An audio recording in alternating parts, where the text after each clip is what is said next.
do they want to be the greatest, sit at the right hand or the left hand? It's built into the human to climb the ladder of success. Compared to what? People in your life. If you're in a company, you want to be promoted, right? If you're in a church, you want to be the senior pastor if you're a youth pastor.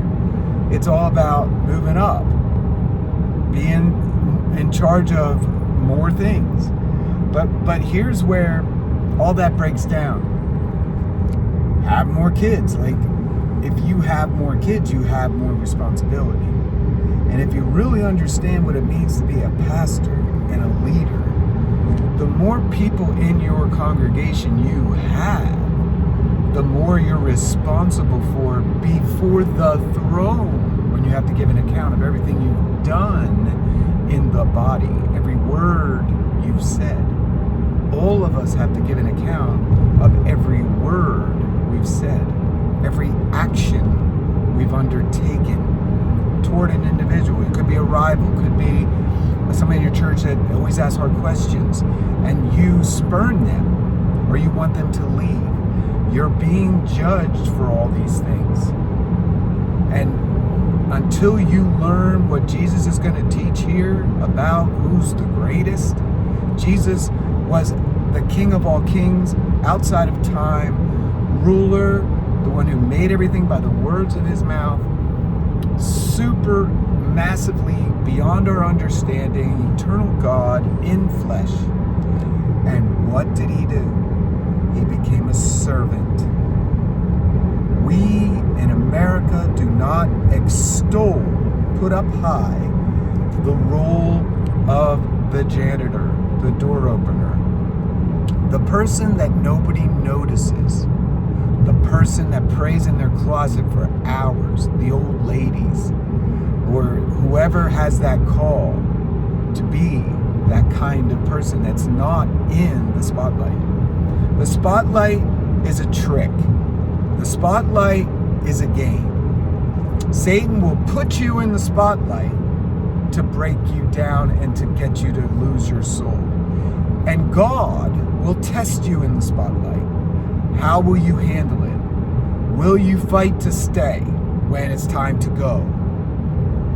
I know that situation. I lived it personally with a family member. When it's time to step down, do you step down? Or do you want to hold on to the spotlight, the name or the reputation you are building, the brand, all the marketing? It's just like a company that starts to go sideways. Sometimes you got to shut it down. When we were building Living Lattes, and we lost our original location, not because we didn't pay the rent, but because they wanted us out of downtown Pilot. We were doing a lot of major stuff. We were creating a lot of energy. Kids were getting touched. God was moving. And so the lady who owned the building was Freemason connected, and together with the other Masons, they came up with a plan not to let me renew my lease after 2 years. That forced me to scramble. I found a building that was in foreclosure that was about 1.5 miles, 2 miles away, right by the mountain. I fixed it up with a little bit of money I had, and I made a coffee shop, and we continued to do church, and we continued to do music, but we had no kitchen to do bread and sandwiches and stuff. But on October 8th of 2008, when my little 2 sons had 2 incidents, one, I think was 2.5 years old, climbed up a hill and ended up in the Wendy's parking lot above us. And then my youngest son, who's graduating high school right now, Zachariah, ran out into the road. We were cleaning the shop. We were busy, my wife and I, trying to do all this stuff, work, to keep Living Lattes going. And I saw my son. I looked up, and a bread truck was heading right for him. He would have run him over. I ran and screamed, raised my hands, and the man stopped. I grabbed my son, pulled him in, and I just started talking. Shut it down, shut it down, shut it down. God was saying, shut everything down. Give up, Jonathan Keener. Give up on your vision that was so heavenly, so beautiful. Shut it down. And I shut it down. And I went to the mountains for 2 days. Nobody knew where I was. I had an encounter with the Lord. He spoke to me a word. You know what he said? At the top of the Blue Ridge Mountains where the ponies run free, wild. You know what he said? I kept looking. I followed this creek all the way to the top of the mountain. I wanted to know, where does this creek come from? This waterfall, beautiful. I get up. I'm just want to see the beginning. I go to the top of the mountain. Like I said, nobody knew where I was. And I get to the top and I see where it comes out and around and into the flow. And then it rolls on down the mountain. And I said, I found the source. And then God, you know what he said to me?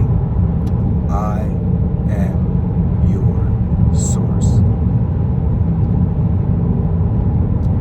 And I said, even of the bad stuff, even of the losses of my mom, and the guys that screwed me in business for real, not me making it up, it's real. And this loss of the coffee shop, and almost lost 2 precious baby sons that were born in North Carolina. It's emotional.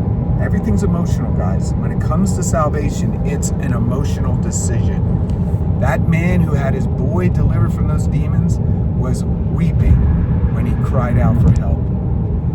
Being saved from drowning is emotional, and we are saved from the wrath of God that is coming upon the earth. It is not a logical decision made by PhD thinking, which is too much in the church. It's emotion combined with intelligence, combined with words from heaven, combined with doctrine that it lines up with the narrative reading of the Word of God, not jumping around and picking your verses to make your point, arguing your case.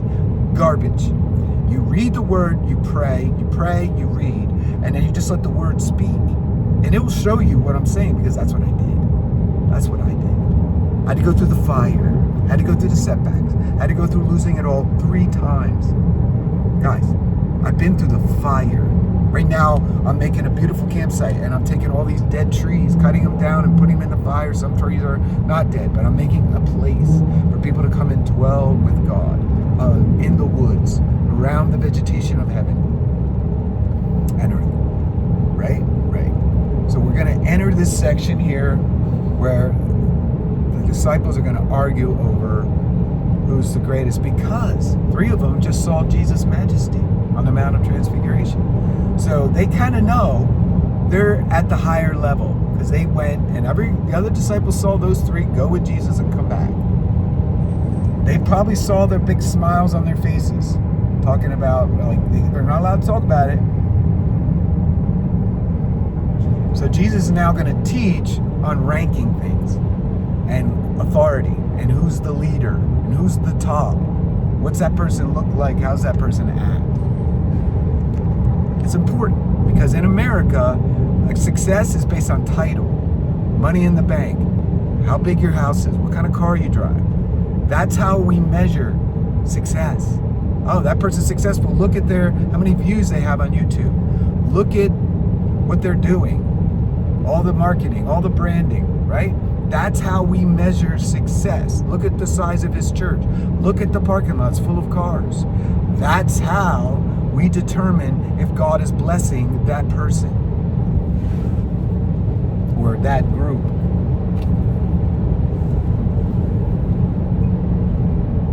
Then Jesus came to Capernaum. This is where he spent a lot of time. He had a house there, right by the Sea of Galilee.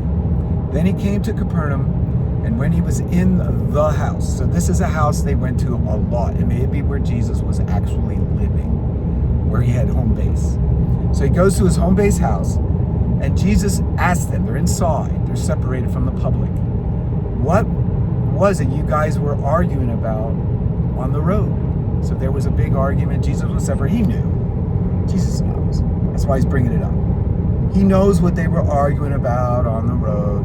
Like, your kids are talking about who should get this prize or that prize, or you deserve this or you deserve that. Like, kids do this. Like, we have 8 kids. There's rivalries between the kids. Who gets the most attention? Who gets the whatever?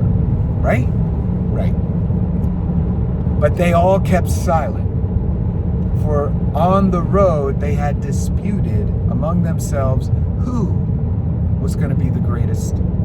Muhammad Ali, I am the greatest. And then he ends up with Parkinson's. He gets old. Yeah, he's still honored, massively honored. People still want him to hug him, get a picture. But look at him. He ends up dead at some point, right? He was the greatest for a couple, 3, 4, 5 years. Did some amazing things in the boxing ring. He became a Muslim. Cassius Clay became Muhammad Ali. But where is he today? Where is he today?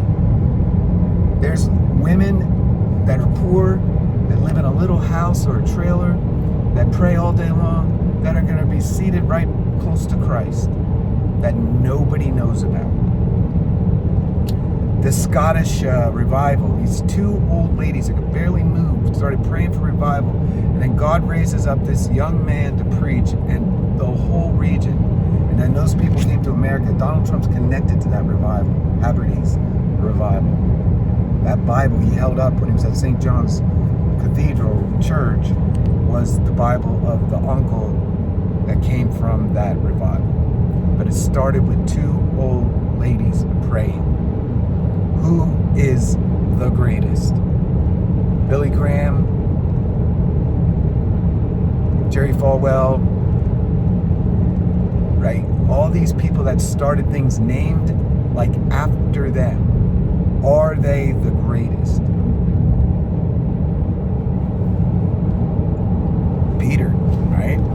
The church. I watched this short. I have to give you this. I will show you and prove you from Scripture when Jesus says that you are the rock and blah, that proves the Pope. Like, how do you get there? Right? How do you get to the Pope when Jesus declared that Peter was the rock? How does that translate to the modern day or the last few hundred years? The kind of popes sitting in Rome at the Basilica on top, people worshiping them. How do you get there? Simply by the declaration, you are the rock, Peter. Changed his name from Simon to Peter. How do you get to Pope? And yet, I will show you from the Scriptures. No, you didn't show us anything. Because what about this one? What popes wash feet?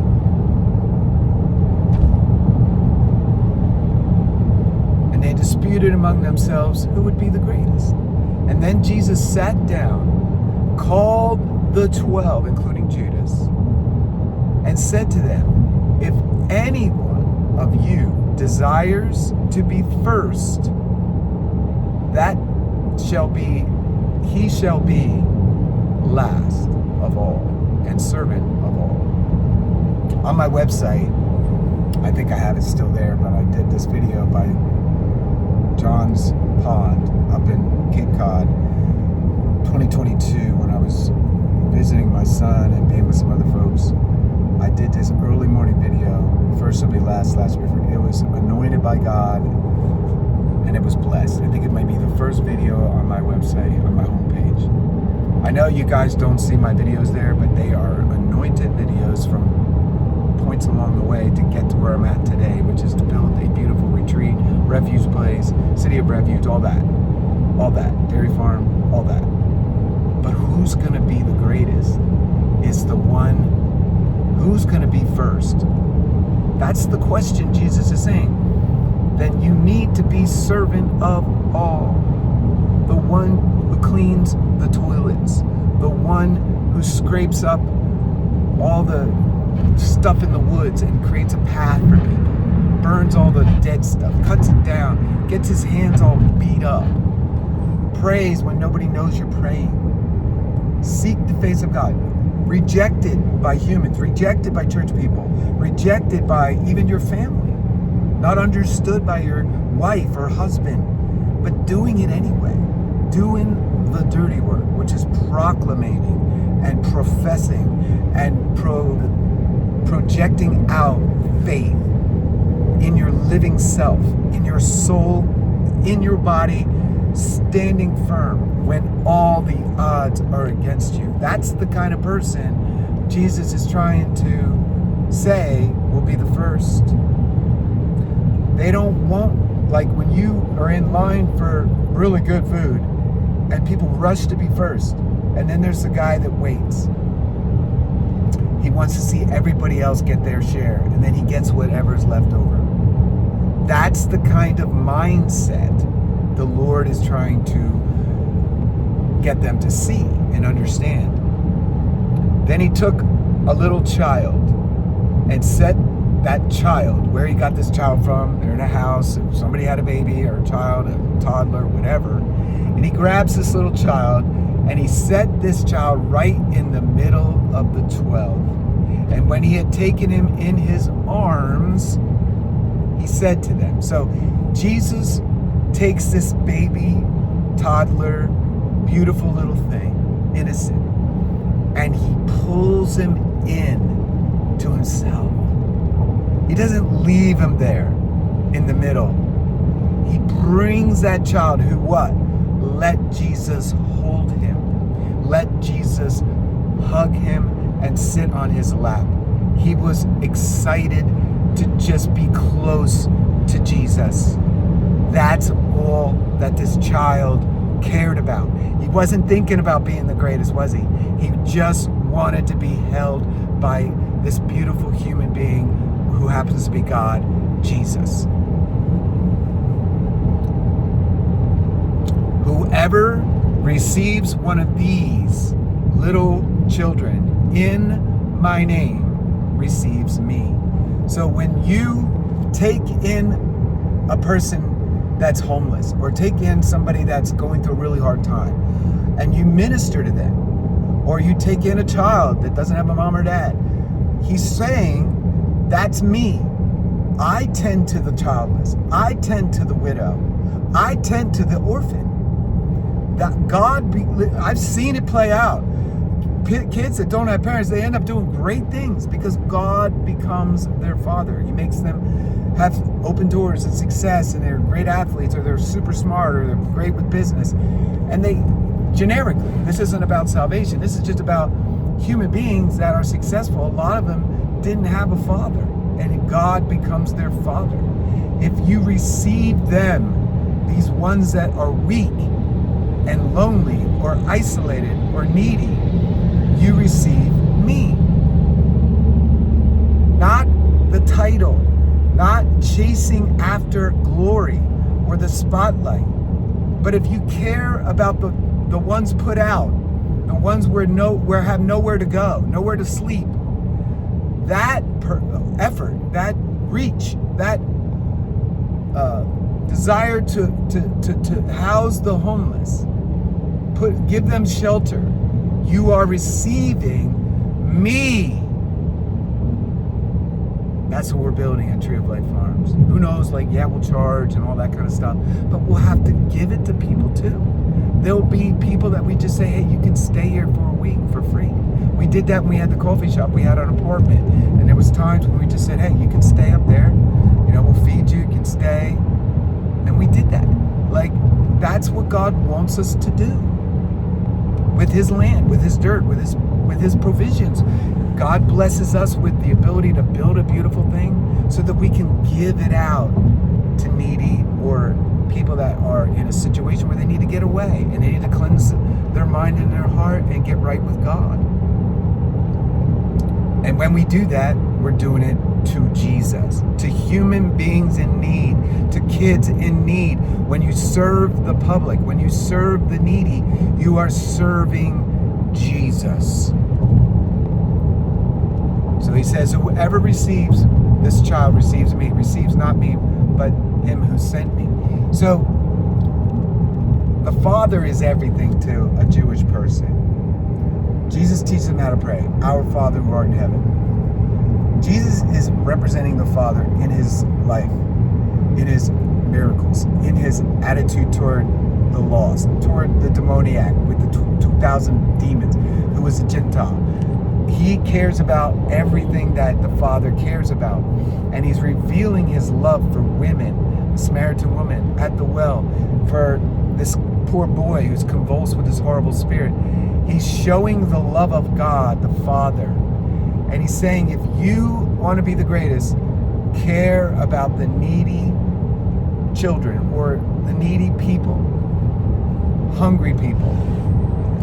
And if you receive them, you receive not only me, but the one who sent me, the source, the one over top, the one who reigns, the one who is El Shaddai. That's what he wants us to know from this section. May God bless the proclamation of his word. Shalom.